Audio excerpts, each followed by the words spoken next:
All right, I got Kiki out here to help me. She's just going to inspect is all she's going to do.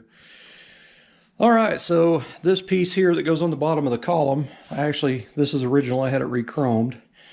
What I'm looking at is they didn't do a very good job under here. It's a little gold and kind of rough looking through here. So what I decided to do for attaching this to the bracket on the bottom of the column is I'm going to use a stainless steel washer that fits that 1032, which is a ARP 12 point that I'm going to use for detail. What I'm going to do is I'm going to use this washer, but I'm going to flatten the sides down to where it fits in there kind of nice. And then go back in and sand and polish this washer because it is so scratched and rough looking. And then I need to, polish that lock washer and try to get a little bit better shine out of that bolt. But that's what I'm going to do to try to get that to work, just to fill some areas basically. And I'm hoping that this actually favors the back of that to hide that crappy stuff. You don't really see it, but I'm looking at it as if a judge, bends down on his knees in the door jamb right there and shines a pen light under there if he happens to see. I don't want him to see gold, you know what I mean? And there may not be anything I can do about it, but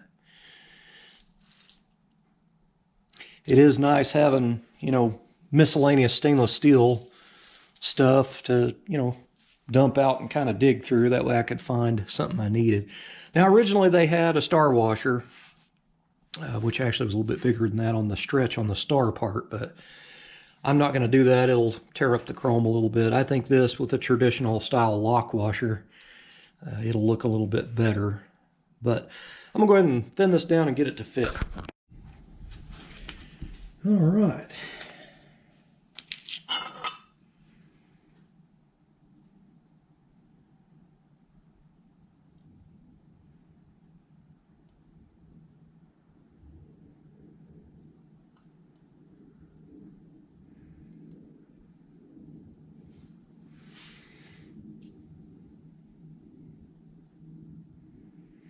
Well, I've got to take off quite a bit. And I know what's going to happen. I'm going to burn the crap out of my fingers. Just need to see if I can find a wore out glove to put on.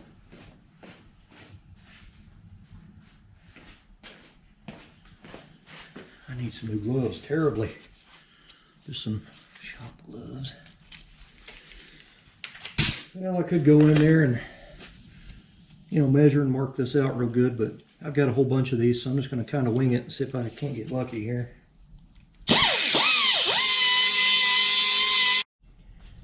All right, so what I'm doing here is I've got a 6-inch Velcro. This is 600 grit. This is actually the lowest DA paper I have on the grades. Anyway, this is a 3-inch, but I've actually ground it down a little bit. But I get 3 discs out of one sheet. I'll put it up there like that, and then just cut around it. This is what I use when I'm doing my stainless trim on my car. If you get around on eBay looking at Velcro-backed DA 6-inch paper, or 5.5, I think this is 6 though. Anyway, there is quite a few on there, but you can find an assortment pack that I think you get 5 sheets of 600, 800, 1000, 1200, and 1500, and it's like 10 bucks or 15 bucks or something. And this is the second go around for me on those sandpapers. So I bought another pack right when I was finishing up on the hardtop stainless, so I'd have some for my wife's car, but I still have to do the flippers on that hardtop, so that was mainly why I ordered it. But anyway, right now there's 600 on there, and as you can see, that 80 on that Roloc really roughed that washer, but it had all kinds of little scratches, deep scratches in it, and I had to spend a little bit of time to get those out of there.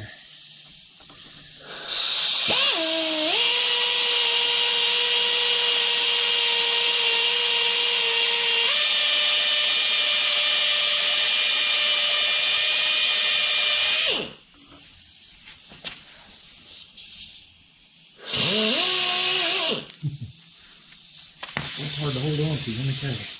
Man, I need a new fitting. That's driving me insane.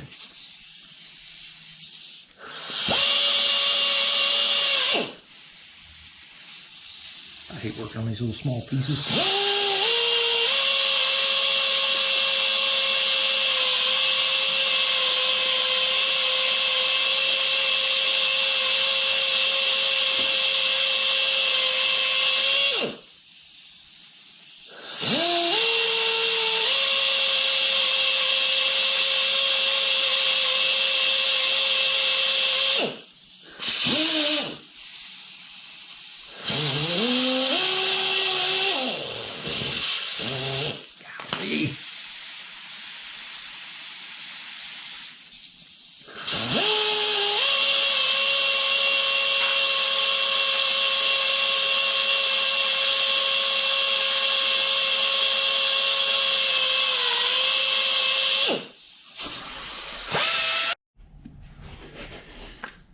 All right, well, I got it all.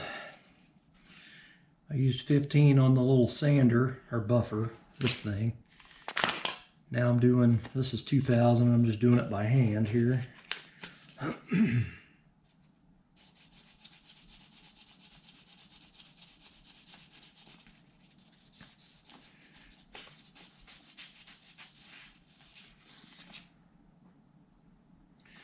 This is what everybody's supposed to do, right? Spend an hour on one little washer. Is that the way it works?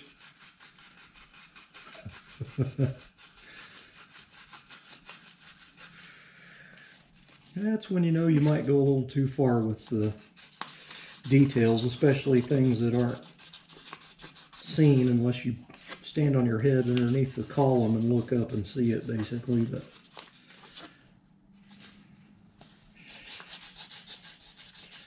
it's kind of the way I've done the whole car up to this point, so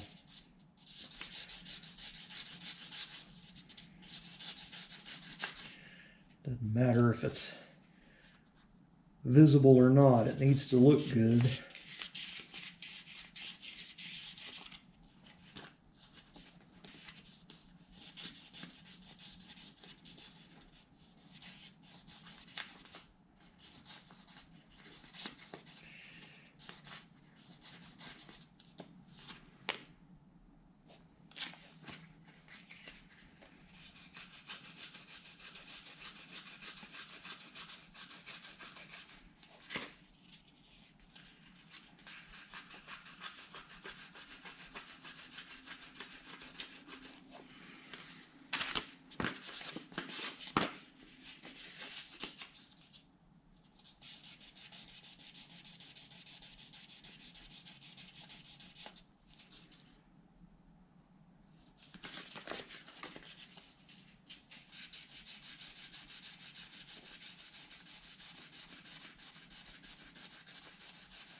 All right, so there's that. Now I'm going to take it over and buff it. All right, so there it is with the three pieces on it there, the bolt, the lock washer, and the washer I just modified into an oval. I need to polish this piece. It's a little dingy looking, but anyway, I'm going to go ahead and polish this piece up, and then I'm going to bolt it on.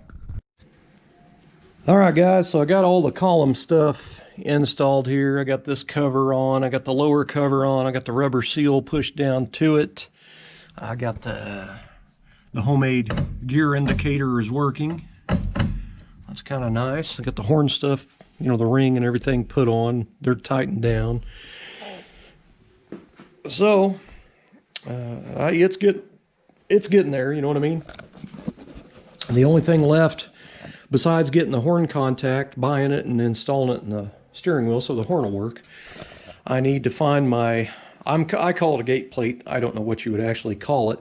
On these original Powerglide columns, automatic steering column for this 55 and 6, they had a little, like a gate plate thing that bolts on here, and it's basically for that little arm right there on the shift lever to lock it into park. So you would actually have to grab the shift knob and pull it towards you and then down to get it out of park, or vice versa. When you go to put it in park, you got to pull it towards you to get it up there. Right now I just pull up and down on it and it goes wherever it wants to go because I don't have that gate plate on there. But I actually took 2 and I made 1, and I need to locate it. And I've already looked for about 30 minutes and I can't find it. So the only thing I can figure is it's in my shed in a box of crap out there. But I took 2 and I made 1, and I welded some things on it. I need to go back and finish the metal work on it with like a ball burr or a cone burr on a die grinder to just make the welds look like they flow instead of just being welded on there, and then get it, body worked and painted and stuff, but it'll actually bolt on there. And I cut down a couple of ARP 12-point bolts because they were too long. I've got them cut down to where they're short and they'll work on it, but it'll actually work on another aspect of the shifting part of it. Now, when I first started building this car, I was building it to do a little street racing and a little drag racing with it. It was just going to be like a 12-second car. And then as the build got further along, I detuned it, basically got, knocked the compression down on it to make it to where it run on 91 octane and stuff. But anyway, I've kind of tamed it down. I'm kind of don't care much about the racing part of it anymore. I just kind of want to drive it and enjoy it. So what I had done is I took 2 of those factory gate plates, is whatever they're called, and I modified it on the low gear part. And basically what I did was I put an extra lock plate in it, and that way when you put it down in first gear, pull it all the way down into first gear on the shift on the column, you actually just have to bump it up with the bottom of your hand, like hit it, and it'll go to second gear. And then you'd have to pull the shifter arm towards you to go up to third.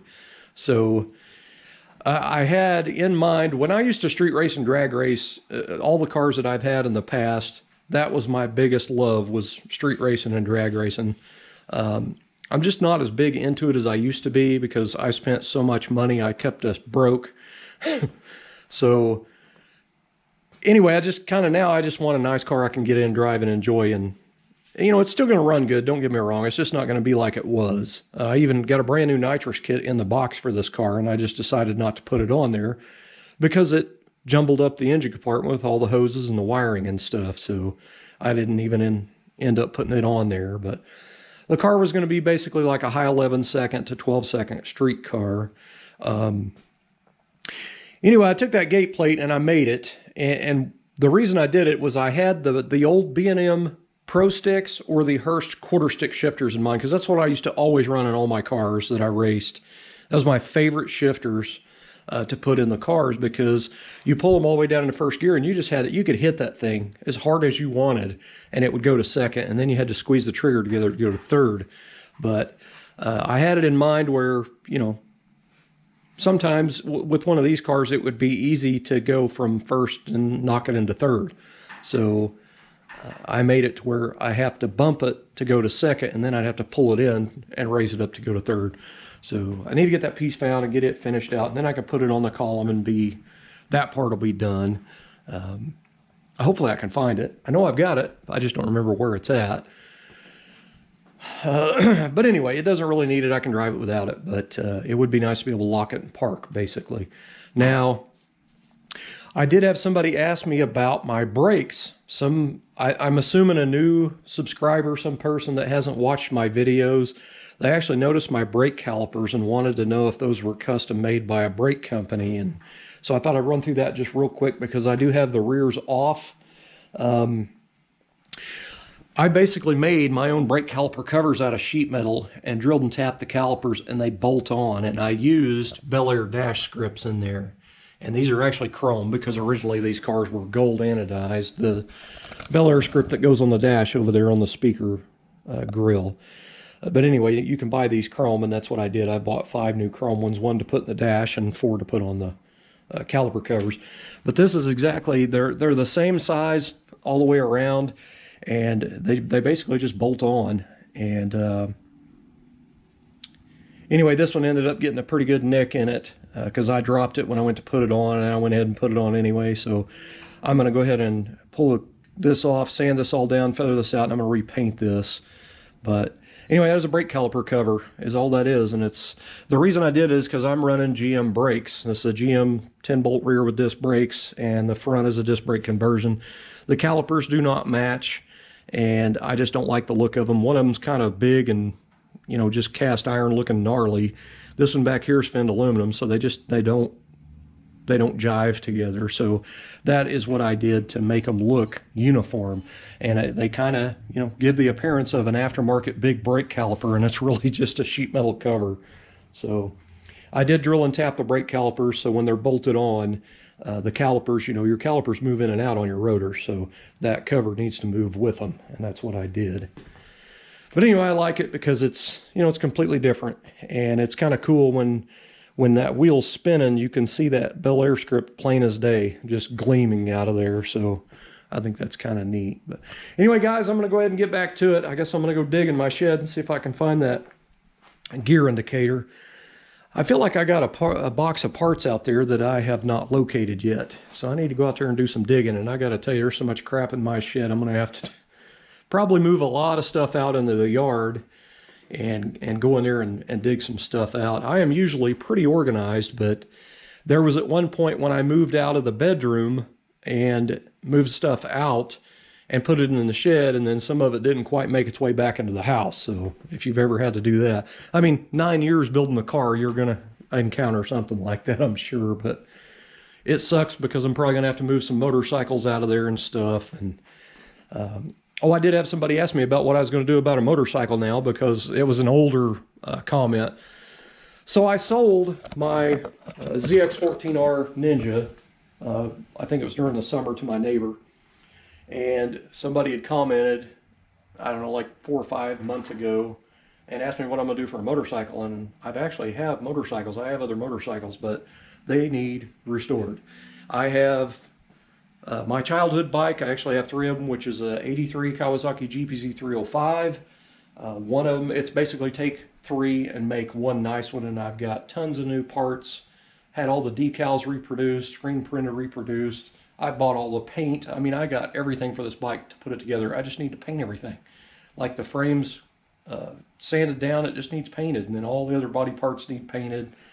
But anyway, I've got that going on, and that's what I had when I was 15. That's what my dad bought me to ride back and forth to school. And I wanted to make it just like it rode off the assembly line. Brand new looking GPZ 305. And I bought a lot of new old stock parts that were on eBay still in the Kawasaki boxes, to where everything's crisp and brand new looking. But anyway, I have that bike that I want to do one of these days. And I've always threatened to get all the parts painted one summer, and then during the winter build it inside my house in my spare bedroom. But my spare bedroom's full of 55 parts, so that's how that goes. And then I have when I was 15 years old and had that GPZ, my absolute dream bike was a Honda Interceptor 700, 750, or 1000, one of the 3. So I ended up several years ago, there was a Craigslist ad, and it was I think it's an 84, but I can't remember. It's either 83 or 84. Honda Interceptor 700 or 750. And I went and bought it. It was missing a few plastics. And I ended up going to Tulsa to Ron Cycle Land, which is motorcycle salvage, and I bought the plastics. They're in my shed. I actually ended up with 2 fairings, an extra gas tank, an extra side cover. Got a lot of stuff for that bike. But it's going to be a little bit of a resto mod, although I'm going to make it look original. Those early Honda Interceptors, my brother's boss actually had one, and I was in love with that bike. I wanted that bike so bad. This is actually the same exact bike that he had. It's not the bike, it's just that exact year and model and everything of that bike. The same color scheme, we'll say. But anyway, those engines were problematic with low oiling, and they would actually wipe out camshafts because of the oiling system in them. I don't really know the specs about it. I ended up finding, by chance, an 86 or 87 Honda Interceptor 700 or 750 engine from a crashed bike that was low miles and runs, and I ended up with that engine. So I am going to put that engine in that bike and make it look like it's supposed to be in there. Good thing about that Interceptor is it has a steel chassis or steel frame instead of aluminum, so I'll be able to weld the brackets and to change the engine over. But it's a complete engine with the airbox, carbs, and everything. So I think it's going to be kind of neat.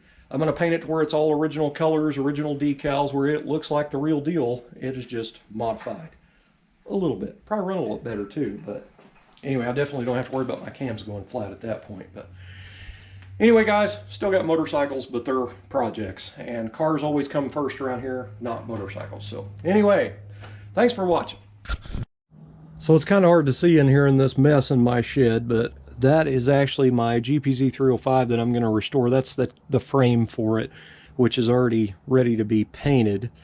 But anyway, I've cleaned up welds on it, done some other stuff, made it a lot nicer. But anyway, that is a bare frame, and that bike, I still tag it every year. I've been tagging it every year for like going on probably 8-9 years. I don't even know. Anyway, this is another one. This is a parts bike I got. This one's mostly complete, and I've actually got a few video clips from, I think, 2 years ago or a year ago, where I just kind of took a lot of the extra parts and put it together and got this bike to actually run and ride, and I rode it around my housing edition a little bit. That one over there is another parts bike. It doesn't have any extra body panels, but the engine's in it, the wheels are on it, and it's a frame and all that kind of stuff. I'm actually kind of curious as if... Oh, look at that. Oh, the battery's dead. But anyway, this is an 83 GPZ 305. That gas tank's a pile of crap. It's just a spare one, but I do have a nice one for this bike. Anyway, on the end down there is actually the Honda Interceptor. And it, I mean, the tank's on it, the seat's on it, the engine's out of it, but I have the engine. I even have the original engine here. But anyway, that's going to be a really neat bike. And then there's the lower fairing for it right there. It says V4. There's a spare upper fairing over there that's the different color, red. This one is the blue.